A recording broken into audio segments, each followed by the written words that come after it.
Weed's legal in New York now. There was like gummy straps, like sour straps with the sugar all over them. Me and Tonya both have one. She starts giggling and having a good time. I'm like, okay. Then she's like, stops the show we're watching. She's like, that's a bit intense for me right now. And I'm like, oh, she's tripping out. Type in Pink Floyd. And I was like, what's their album? Off the Wall. That's not their album name. Up comes Michael Jackson. And I think it's funny. She thinks I'm trying to freak her out, but I wasn't trying to.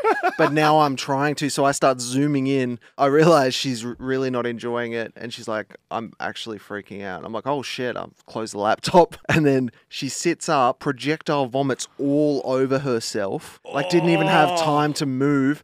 She's so stoned she can't physically move. And now it's starting to kick in for me, but in a fun way. So she's in like a dark portal of doom and I'm like kind of giggly, but I'm trying to be like an adult and responsible. So I take 20 minutes to get a tiny bowl.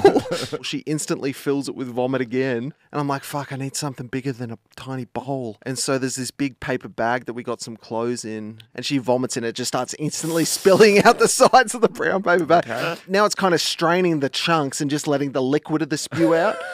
And then I also got her to vomit in the sink, but it was so chunky it filled the whole sink. And then I've got a fork and I'm trying to sift through the vomit to let the liquid down. It was a whole... you had the munchies, did you? What are you doing with the fork? I was eating some. I didn't know how to get rid of it.